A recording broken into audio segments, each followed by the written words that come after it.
Vous pensez que Dieu va quitter au ciel là-bas pour venir changer les choses? Ce qu'on est en train de voir, la perversion de nos enfants, ça là, ce n'est rien.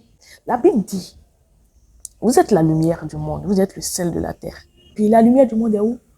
La lumière du monde est focalisée sur les choses pas très importantes, les choses superficielles, au même titre que les gens du monde. L'obscurité ne fera que son travail. Il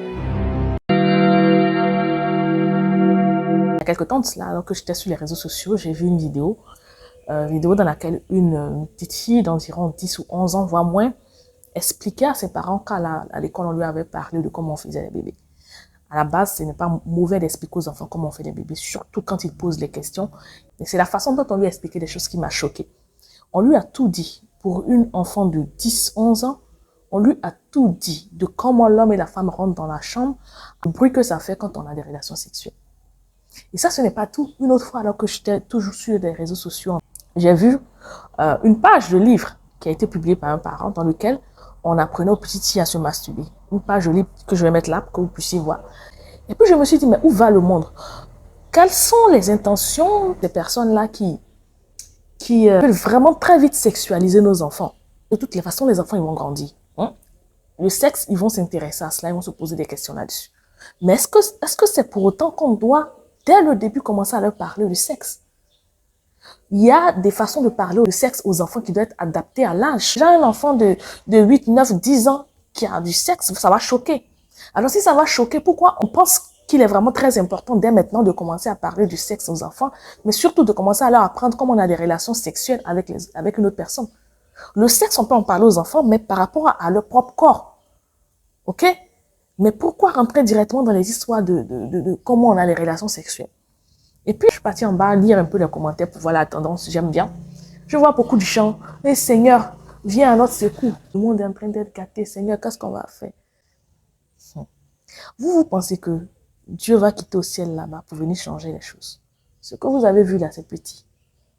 Ce qu'on est en train de voir là, c'est petit. La perversion de nos enfants, ça là, ce n'est rien. Parce que c'est le travail de l'obscurité. L'obscurité ne fera que son travail. La Bible dit, vous êtes la lumière du monde, vous êtes le sel de la terre.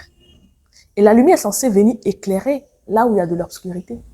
Parce qu'à la base, l'obscurité, on ne la combat pas. Si vous lisez bien Genèse, vous allez voir que l'obscurité existait quand Dieu est venu et qu'il a créé la lumière. Et il a vu que la lumière était une bonne chose et il a dit que la lumière fut. Donc l'obscurité, on ne la combat pas. Tout ce que vous voyez aujourd'hui, vous criez Dieu, Seigneur, Seigneur, qu'est-ce que nous allons faire? Mais Dieu ne va pas quitter là-bas au ciel pour venir changer les choses. Ceux à qui il a donné le pouvoir, ceux à qui il a donné l'autorité de changer les choses sur terre, de transformer l'obscurité en lumière sur terre, ce sont bel et bien ceux qui ont accepté Jésus-Christ comme Seigneur et Sauveur personnel. Donc ceux qui sont pour moi disciples de Christ. Il vous a déjà tout donné. Il a envoyé le Saint-Esprit. Bon, qu'est-ce qu'on veut de plus? C'est pas en se plaignant sous les commentaires, en passant notre temps à dénigrer. Oh, le bachelor, oh, ceci ou cela, ça va pervertir nos enfants, que les choses vont changer. C'est en prenant notre bâton de pèlerin. C'est que chacun d'entre nous puisse prier pour que les personnes que Dieu a désignées pour agir dans la sphère de l'éducation, dans la sphère de la famille, puissent se lever pour agir comme Dieu va leur ordonner d'agir. C'est de trouver le couloir dans lequel chacun d'entre nous doit pouvoir changer les choses à son niveau. Vous ne pouvez pas venir critiquer certaines choses sur les réseaux sociaux, d'après vous qui pervertissent la jeunesse, pour ensuite aller vous cacher pour regarder ces choses-là. Vous ne pouvez pas à tout bout de champ crier Seigneur partout pour penser que Dieu va descendre du ciel pour venir changer les choses. C'est à vous de le faire. C'est à nous de le faire. C'est à chacun de nous de le faire. Par la prière, certes, mais pas aussi par les actions. C'est vrai, il faut qu'on pense que quelque chose n'est pas bien. Il faut donner l'alerte. Je suis d'accord pour cela.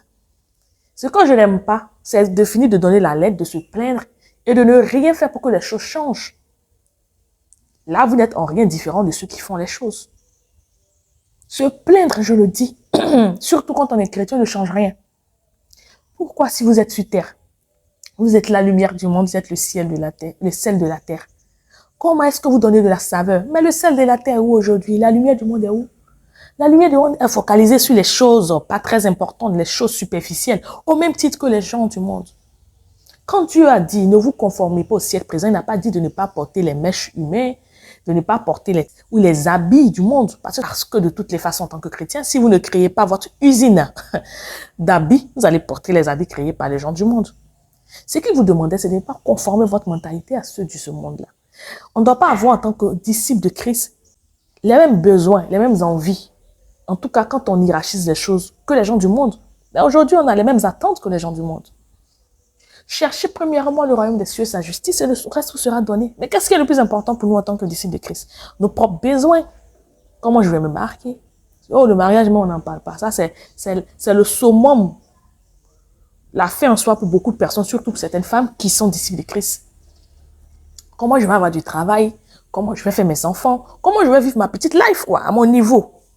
Mais comment faire venir le royaume de Dieu sur terre? Bon, il n'y a pas beaucoup de personnes. Hein. Il y a même des personnes qui ne savent pas qu'être chrétien, ce n'est pas qu'aller à l'église chaque dimanche, porter des robes qui traînent sur le sol, avoir une apparence pieuse, alors qu'à l'intérieur, bon, c'est du n'importe quoi. Et puis après, venir insulter les gens qui ne suivent pas Jésus sur les réseaux sociaux. C'est faire venir le royaume de Dieu sur terre. Quand Jésus partait, il a laissé une seule ordonnance. Allez par tout le monde et faites des gens autour.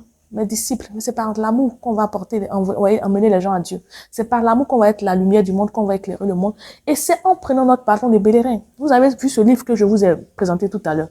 Vous allez vous plaindre. Vous plaignez pas. Ils vont publier les livres. Le livre sera publié. Ce que vous pouvez faire, de prier pour que les personnes qui sont dans la cercle, par exemple, de l'éducation, se révèlent. Parce qu'il y a plein parmi ces personnes-là qui sont censées écrire des livres pour parler des valeurs, pour parler de Dieu, pour apporter la lumière. C'est comme cela qu'on pourra éteindre les ténèbres. C'est pour ça, comme cela qu'on pourra faire reculer les ténèbres. Mais c'est pas seulement en se plaignant. Tu te plains, tu n'agis pas, mais tu ne fais rien. Ce sont des bases. Demain, on passe à autre chose. Il y a une nouvelle actualité et puis on avance. Donc, chers chrétiens, c'est le moment de prendre notre bâton de pèlerin et d'agir au mieux. De ne pas attendre que ça se gâte pour aller fatiguer les pasteurs, les trucs et puis fatiguer les anges là-bas. Prenons notre autorité et décidons dès maintenant d'allumer la lumière. Parce que allumer la lumière, ce n'est pas qu'une chanson de KS Blue. Ça doit être un mode de vie. Le mode de vie de toute personne qui a accepté Jésus-Christ comme Seigneur et Sauveur personnel. Parce que la meilleure façon de montrer qu'on craint Dieu, qu'on l'aime, c'est de paître ses brebis.